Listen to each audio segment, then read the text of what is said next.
할렐루야. 길 위에 말씀이 오신 여러분 사랑하고 축복합니다. 오늘도 말씀이 힘이 되는 하루가 되길 원합니다. 오늘은 본문 로마서 5장 1절에서 11절 말씀입니다. 그러므로 우리는 믿음으로 의롭다 하심을 받았으므로 우리 주 예수 그리스도로 말미암아 하나님과 더불어 화평을 누리고 있습니다.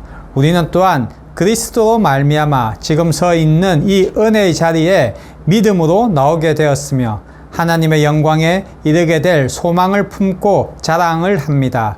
그뿐만 아니라 우리는 환난을 자랑합니다. 우리가 알기로 환난은 인내력을 낳고 인내력은 단련된 인격을 낳고 단련된 인격은 희망을 낳는 줄 알고 있기 때문입니다. 아멘.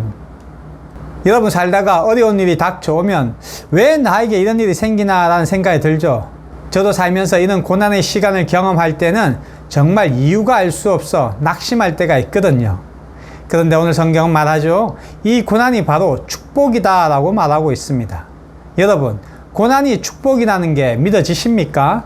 처음 들으면요. 아니 하나님, 지금 삶이 이렇게 너무 힘든데 이게 축복이라고요? 라고 말할 수 있죠. 하지만 이 말씀의 진정한 의미를 우리가 이해하면요. 진짜 삶이 달라집니다. 그래서 오늘은 고난을 통해 인내로 그리고 그 인내가 성품을 성숙하게 이어지게 하고 마침내 하나님 안에서 축복으로 이어지는 여정을 함께 살펴보길 원합니다. 바울은 고난이 우리에게 인내를 가르친다고 했죠. 이 인내의 원어 뜻은요. 무엇 아래에 머물다 라는 뜻입니다. 다시 말해 성경에서 말하는 인내란 우리가 어려움 속에서도 참고 견디는 힘을 말하는 겁니다. 여러분, 성경에서 인내를 말할 때 빠지지 않는 사람이 바로 요셉이잖아요. 요셉은 형들에게 팔려 노예가 되고 모함을 받아 감옥에 갇히지만 끝까지 하나님을 믿고 참고 기다렸죠. 물론 요셉도 처음 감옥에 있을 때는 많이 힘들고 그곳을 빨리 탈출하고 싶어 했죠. 하지만 하나님 아래 머물러 있으면서 그 시간들을 통해 하나님을 더욱 신뢰하게 되고 끝내는 애굽의 총리라는 자리까지 오르게 되죠. 이처럼 화를 내고 후회하는 대신에 하나님 앞에서 참고 견디는 경험이 우리를 흔들리지 않는 사람으로 만들어줍니다. 그리고 그 고난의 다음 단계는요, 바로 성품의 성숙입니다. 바울은 고난이 우리를 연단한다고 말하죠. 쉽게 말하면 고난 속에서 인격이 다듬어지고 단단해진다는 겁니다. 여러분, 다니엘 아시죠? 바벨론의 포로로 끌려간 젊은 청년이잖아요.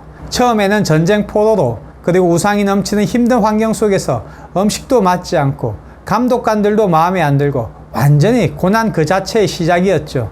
그런데 다니엘은요, 그냥 참는 게 아니라 하나님을 붙들었죠.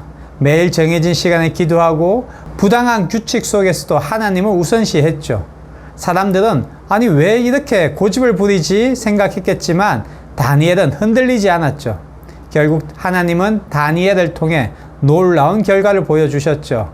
왕의 총애를 얻고 포로 중에서도 높은 지위에 오르게 되었죠. 그렇다면 이것은 다니엘이 특별한 능력이 있기 때문입니까? 아니죠. 다니엘은 그 고난의 시간들을 지나며 자신의 인격이 연단되고 그 성숙한 인격이 믿음을 지키게 했기 때문이죠. 그래서 많은 왕들이 하나님의 사람으로 다니엘을 신뢰할 수 있었죠. 결국 인내가 성품을 성숙하게 하죠.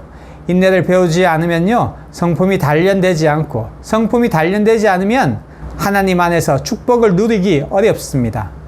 여러분, 이제 고난 속에서 인내하고 성품이 성숙해졌다면 그 다음에 뭐가 있을까요? 네, 맞습니다. 바로 하나님 안에서 누리는 축복입니다.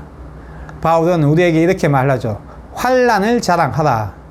그때 대부분의 사람들은요, 아니 하나님, 제가 이렇게 힘들고 고생하는데 이걸 자랑하라고요? 라고 말할 겁니다. 하나님을 모르는 사람들이 이 말을 처음 들으면요, 이렇게 반응하는 것은 어쩌면 당연하죠.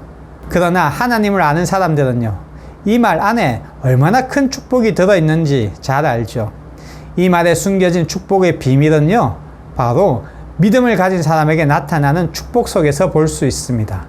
그 축복을 살펴보면요, 첫 번째가 하나님과 평화를 누리는 축복입니다. 이 축복은 과거의 후회나 죄책감이나 사람과의 갈등에서 우리를 자유롭게 하죠. 세상의 고난과 파도보다도 더 높으신 하나님과 함께 하기에 더 이상 세상의 고난이 우리 삶에서 이전처럼 큰 영향력을 끼칠 수 없죠.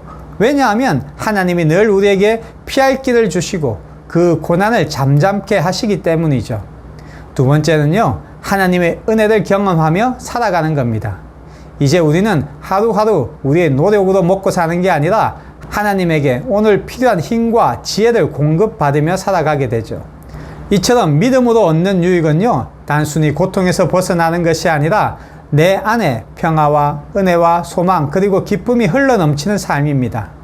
여러분, 아직 고난 중에 계신 분이 있으시다면요, 오늘부터라도 고난 속에서 하나님을 바라보시기 바랍니다. 그분 안에 누릴 수 있는 평화, 은혜, 소망, 기쁨을 기대해 보세요. 그러면 고난조차 우리의 삶 속에서 축복으로 변합니다. 여러분, 이제 고난이 왜 축복이 되는지 아시겠죠?